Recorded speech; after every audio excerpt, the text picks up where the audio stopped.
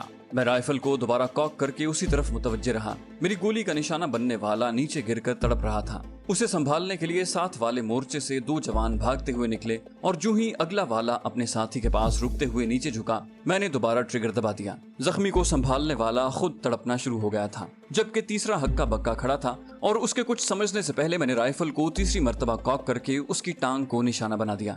دوسرا بھی گیا۔ یہ نعرہ نوشاد کے ہونٹوں پر تھا کہ تیسرا گر گیا۔ اس کے ساتھ ہی اس کے آس پاس موجود مورچوں سے تیز فائرنگ شروع ہو گئی۔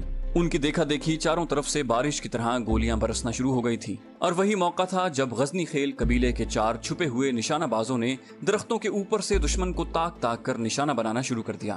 گو وہ تربیت یافتہ سنائپر نہیں تھے، اور نہ ان کے پاس سنائپر رائفل ہی موجود تھی کہ دشمن کا زیادہ نقصان کر پاتے، لیکن اس کے باوجود ہر نشانے باز نے دشمن کے ایک آدھ آدمی کو نشانہ بنا لیا تھا۔ یوں زخمی ہونے والے آدمیوں نے انہیں مورچوں میں دبکنے پر مجبور کر دیا تھا۔ اس دوران دشمن کے 2 مزید آدمی میرا نشانہ بن کر زخمی ہو چکے تھے۔ کہتے ہیں جنگ کے دوران مرنے والوں سے زیادہ زخمی ہونے والے نقصان کا باعث ہوتے ہیں، اور اس کی ایک وجہ تو یہ ہے کہ زخمیوں کو سنبھالنا پڑتا ہے۔ اس طرح اپنے ساتھ وہ صحت مند آدمیوں کو بھی پابند کر دیتے ہیں۔ دوسرا، زخم میں ہونے والی تکلیف کی وجہ سے زخمی افراد جو آہو بکا کرتے ہیں، وہ بھی اپنے آدمیوں کا مورال کم کرتی ہے۔ 5ویں آدمی کو شکار بنتے دیکھ کر نوشاد گل نے مجھے یہ یاد دلانے میں دیر نہ کی، سلیم بھائی شکر ہے میں نے اپنی شرط واپس لے لی، اور اب ہمارے درمیان کوئی شرط باقی نہیں۔ سیلاب خان نے طنزیہ لہجے میں کہا، شرط کس وقت ختم ہوئی تھی جناب، ہمیں تو پتہ ہی نہیں چلا۔ نوشاد نے رونی صورت بنا کر کہا، سردار یہ ظلم نہ کریں۔ اس کی صورت دیکھ کر سیلاب خان اور میں ہنس پڑے۔ شمالی جانب سے دشمن بالکل ہی مورچوں میں دبک گئے تھے۔ سردار سیلاب خان دشمن کی باتیں سننے کی کوشش کر رہا تھا۔ وہ پہلے جس چینل پر بات چیت کر رہے تھے وہ تبدیل کر دیا تھا۔ جلد ہی اس نے نیا چینل ڈھونڈ لیا۔ دشمن کی باتوں سے یہی پتہ چلتا تھا کہ زخمی ہونے والوں کے علاوہ ان کے 7 آدمی ہلاک ہو چکے تھے۔ اس کے ساتھ ہی تمام کو آڑ میں رہنے کا حکم دیا جا رہا تھا۔ ان کی نقل و حرکت کا خاتمہ ہوتے دیکھ کر میں نے مشورہ دیا، کیا خیال ہے کسی دوسری جانب کا رخ کریں؟ سیلاب خان نے کہا، جو مناسب سمجھو۔ وہاں سے ہم جنوب کی طرف آ گئے۔ دشمن کے اس نقصان پر غزنی خیل والوں میں خوشی کی لہر دوڑ گئی تھی۔ جنوب کی جانب دشمن شمال سے زیادہ فاصلے پر تھا، لیکن ان کے کچھ مورچے ایسے تھے جو سٹائر کی مار میں آ رہے تھے۔ گھنٹے 1.5 کی نگرانی کے بعد مجھے دوبارہ موقع مل گیا تھا۔ 2 آدمی کافی محتاط انداز میں اپنے مورچے سے نکلے تھے، لیکن ان کی احتیاط کسی کام نہیں آ سکی تھی۔ پہلے کو ٹانگ میں گولی لگنے کے بعد دوسرے نے بھاگنے کی کوشش کی تھی، لیکن اس دوران میں دوبارہ رائفل کاک کر چکا تھا، اور اس کے مورچے میں گھسنے سے پہلے ہی میں اپنے مقصد میں کامیاب تھا۔ نوشاد گل نے بظاہر مزاحیہ انداز میں کہا، کیا آپ کی کوئی گولی ضائع نہیں جائے گی؟ مگر اس کے لہجے میں تحسین بھری تھی۔ میں نے کہا، دوران جنگ گولیاں ضائع کرنے والوں کو ہارنا پڑتا ہے۔ نوشاد گل نے معنی خیز لہجے میں پوچھا، ویسے یہ گولیاں تو آپ ان کے سر میں بھی مار سکتے ہیں۔ میں نے کہا، پتہ نہیں یار، لیکن اس وقت میں کسی کے سر میں گولی اتارنا جائز نہیں سمجھتا۔ سیلاب خان جلدی سے بولا، آپ جتنا کر رہے ہیں اتنا ہی بہت ہے۔ سپہر ڈھلنے تک میں اطراف میں جا کر مختلف جگہوں سے غزنی خیل کے دشمنوں کو زخمی کرتا رہا۔ چونکہ میری اپنی زندگی کا انحصار بھی اسی منصوبے کی کامیابی پر تھا، اس لیے میں نے فائر کرتے وقت کوئی دقیقہ فروغ گزاشت نہیں کیا تھا۔ دشمنوں کا کافی نقصان ہو چکا تھا۔ اس دوران جب بھی تیز فائرنگ شروع ہوتی، دشمن کے قریب مورچہ سنبھالے غزنی خیل کے چھپے ہوئے نشانے باز اپنا کام کر جاتے۔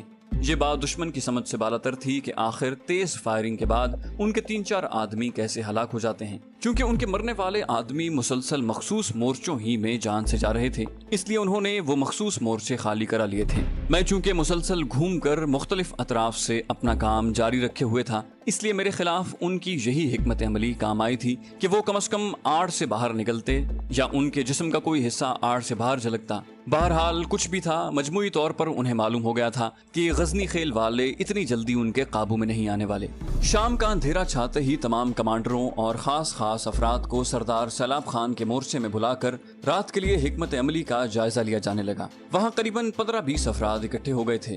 اپنے سفری تھیلے کو ہلکا کرنے کے لیے میں نے کھانے پینے کی تمام اشیاء ان کے سامنے رکھ دی تھی۔ چند لمحوں میں وہ بسکٹ اور خشک چنے وغیرہ ہڑپ کر گئے تھے۔ سیلاب خان نے رسمی سا انکار کیا، لیکن باقیوں نے ذرا سا بھی تکلف نہ کیا۔ منصوبے کو آخری شکل دے کر تمام اپنے مورچوں میں لوٹ گئے تھے۔ سیلاب خان اور اس کے کمانڈرز مجھ سے خاصا مروب تھے۔ سیلاب خان تو 2-3 مرتبہ کہہ چکا تھا کہ میں ان کے لیے غیبی مدد بن کر آیا ہوں۔ روشن خان غریب جو زخموں کی تاب نہ لا کر جان سے ہاتھ دھو بیٹھا تھا، اس کے ختم ہو جانے کے بعد سیلاب خان اس کے مجھے وہاں لانے کے فیصلے کو سراہ رہا تھا۔ 10 بجتے ہی کمانڈر الفت بادشاہ اور کمانڈر امید علی 70 کے قریب افراد کو ساتھ لے کر جنوب مغرب کی جانب بڑھ گئے۔ باقی تمام افراد کے ساتھ سیلاب خان شمالی نالے کے کنارے پہنچ گیا تھا۔ 11 بجتے ہی پرشور فائرنگ کے ساتھ الفت بادشاہ اور امید علی کے آدمیوں نے جنوب مغربی جانب حلہ بول دیا تھا۔ دشمن اس اچانک اور پرشور حملے سے پہلے تو گھبرا گئے تھے، اس کے بعد انہوں نے بھی جوابی فائرنگ شروع کر دی تھی۔ منصوبے کے مطابق الفت بادشاہ اور امید علی نے ریڈیو سیٹ پر ایسی گفتگو کی جس سے ظاہر ہو رہا تھا کہ وہ دشمن کے اگلے مورچوں تک پہنچ گئے ہیں اور چند گھنٹوں میں شلوبر گاؤں تک پہنچ جائیں گے۔ اس حملے کو روکنے کے لیے دشمن نے دائیں بائیں کے مورچوں سے مزید نفری اس جانب منگوا لی تھی۔ تمام کی توجہ کا مرکز جنوب مغرب کی طرف ہی تھا۔ اگلا گھنٹہ سخت فائرنگ کا تبادلہ ہوا۔ الفت جان اور امید علی نے اپنے آدمیوں کو اچھی طرح سمجھا دیا تھا کہ انہوں نے ایک مخصوص حد سے آگے نہیں بڑھنا ہے۔ حملے میں حقیقت کا رنگ بھرنے کے لیے انہوں نے اپنے پاس موجود چند راکٹ بھی فائر کر دیے تھے۔ اسی اثناء میں دشمن نے نزدیک کے مورچوں سے کافی نفری وہاں طلب کر لی تھی۔ توقع کے مطابق انہوں نے شمال مغربی اور جنوبی مورچوں سے اپنے آدمیوں کو اکٹھا کیا تھا کہ جہاں مورچے زیادہ قریب تھے۔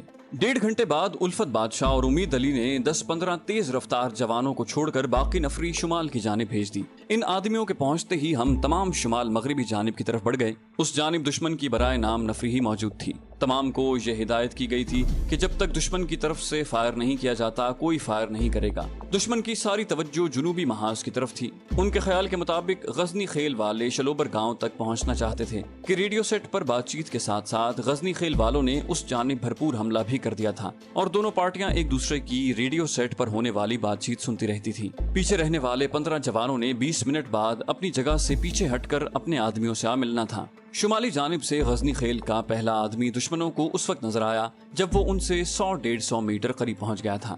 نالے میں دشمن کے 2 مورچے موجود تھے۔ اپنے تمام آدمیوں کے سامنے سیلاب خان نے 10 چاقو چوبند آدمیوں کی ٹولی رکھی ہوئی تھی۔ دشمن کی طرف سے فائر آتے ہی وہ تمام لیٹ گئے تھے۔ پیچھے آنے والے اس ٹولی سے 50-60 قدم دور تھے۔ اس ٹولی کے پاس راکٹ لانچر موجود تھا۔ دشمن کا فائر سنتے ہی انہوں نے 2 راکٹ لانچر فائر کر دیے۔ یوں بھی وہ مستقل مورچے میں نہیں تھے، بس عارضی طور پر پتھروں کی آڑ بنائی ہوئی تھی۔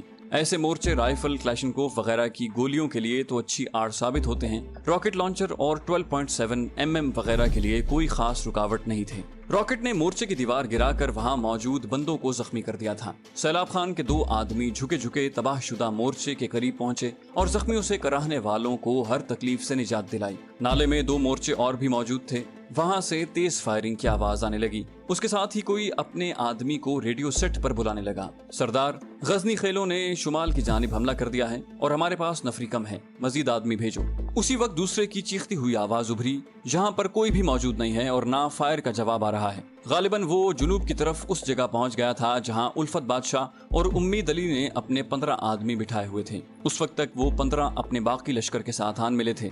شلوبر کے کسی سردار کی آواز آئی، تمام لوگ شمال کی جانب پہنچو، دشمن وہاں سے بھاگنے کی کوشش کر رہا ہے۔ چونکہ میں سردار سیلاب خان کے ساتھ تھا، ان کی ٹرانسمیشن سن رہا تھا، اس لیے مجھے اندازہ لگانے میں کوئی دقت پیش نہیں آئی تھی۔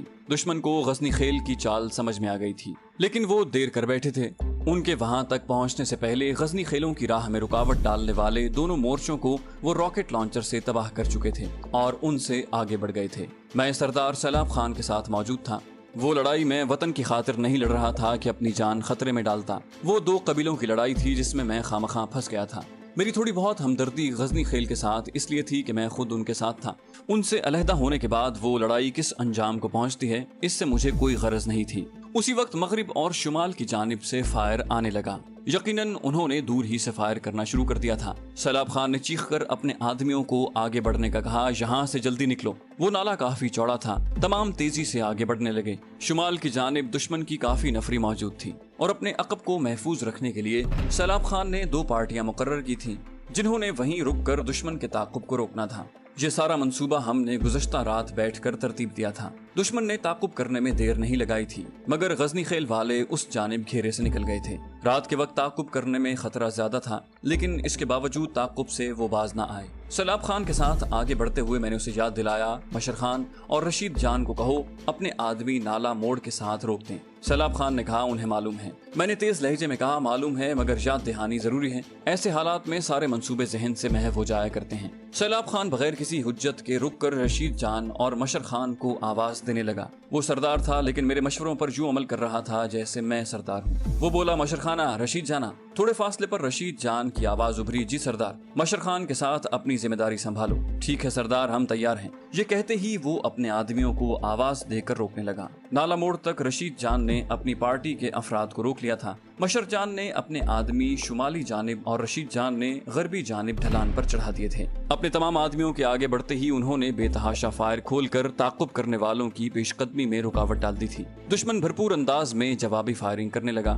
رات کے اندھیرے میں نالے کے اندر تو تیز حرکت کی جا سکتی تھی، ڈھلان پر چڑھ کر بغیر روشنی کے تیز حرکت ممکن نہیں تھی۔ سیلاب خان کے آدمی نالے میں حرکت کرتے ہوئے آگے بڑھ رہے تھے، جبکہ دشمن کے لیے سامنے کی جانب سے کلاشنکوفوں کی برستی ہوئی گولیاں ایک ایسی رکاوٹ تھی جس کی وجہ سے وہ قدم آگے نہیں بڑھا پا رہے تھے۔ منصوبے کے مطابق فرلانگ بھر آگے جا کر سیلاب خان نے 2 پارٹیاں نالے میں اوپر ڈھلان تک ترتیب سے بٹھائیں اور ریڈیو سیٹ پر مشر خان اور رشید جان کی پارٹیوں کو پیش قدمی کا حکم دے دیا۔ دونوں کمانڈر سب سے پیچھے تھے۔ الفت بادشاہ اور امید علی کی پارٹیوں کی لگی ہوئی جگہ سے گزرتے ہوئے انہوں نے اپنے باحفاظت گزرنے کی اطلاع دے دی تھی۔ شلوبر اور میام خیل کے آدمیوں کو جب فائرنگ کا جواب نہ ملا تو وہ ایک مرتبہ پھر احتیاط سے آگے بڑھنے لگے۔ وہ سیلاب خان کے آدمیوں کی طرح بے فکری سے آگے نہیں بڑھ سکتے تھے۔ تھوڑا سا آگے بڑھتے ہی انہیں یقین ہو گیا کہ سیلاب خان کے آدمی وہاں موجود نہیں ہیں۔ انہوں نے اپنی رفتار بڑھا دی، لیکن جو ہی وہ اس جگہ پر پہنچے جہاں الفت بادشاہ اور امید علی کی پارٹی تعینات تھی، ایک دم ہی ان پر قیامت ٹوٹ پڑی۔ سب سے آگے موجود 10-12 آدمی پہلے ہی حلے میں نیچے گر گئے تھے۔ باقی جوابی فائر کرتے ہوئے وہ رک گئے اور آڑ کی تلاش میں پیچھے ہٹنے لگے۔ 10-15 منٹ مسلسل اور تیز فائرنگ کے بعد الفت بادشاہ اور امید علی اپنے آدمیوں کے ساتھ آگے بڑھ گئے۔ پہلے والی 2 پارٹیوں نے اسی رستے پر اپنی جگہیں سنبھال لی تھی۔ پسپائی کا یہ طریقہ کار انہیں میں نے گزشتہ رات بڑی تفصیل اور وضاحت سے سمجھایا تھا۔ اس مرتبہ شلوبر اور میام خیل والے پھونک پھونک کر قدم رکھتے ہوئے آگے بڑھے، لیکن انہیں گزرنا تو اسی رستے سے تھا جہاں غزنی خیل والے گھات لگائے موجود تھے۔ ان کے نزدیک پہنچتے ہی انہیں دوبارہ فائرنگ کا سامنا کرنا پڑ گیا اور پہلے کی طرح 10-15 منٹ کی تیز فائرنگ کے بعد وہ پارٹیاں اپنے راستے پر آگے بڑھ گئیں۔ دشمن کو کافی نقصان پہنچ گیا تھا، مزید تعاقب کی ہمت ان میں باقی نہیں رہی تھی۔ 1.5-2 کلومیٹر دور آ کر سیلاب خان نے اپنے تمام آدمیوں کو روک کر اکٹھا کیا اور 40 چاقو چوبند آدمی عقب میں رکھ کر باقیوں کے ساتھ آگے بڑھ گیا۔ ان 40 آدمیوں نے 50-60 گز کا فاصلہ رکھ کر ان کے عقب میں رہتے ہوئے حرکت کرنا تھی۔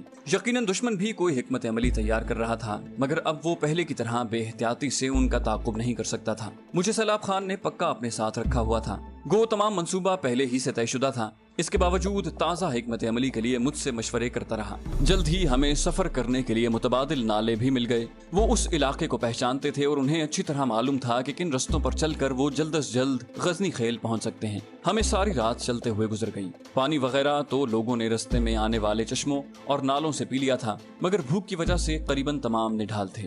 جان بچانے کی جبلت ہی تھی جو وہ اتنا سخت مقابلہ کر کے دشمن کے گھیرے سے نکل پائے تھے۔ جب ہم غزنی خیل کے قریب پہنچے تو صبح کا ملگجا اجالا ہر طرف پھیل گیا تھا۔ دشمن کی تعداد زیادہ ہے، وہ غزنی خیل کو گھیرنے کے لیے نہ پہنچ جائیں۔ ڈھلان سے اترتے ہوئے میں نے اندیشہ ظاہر کیا،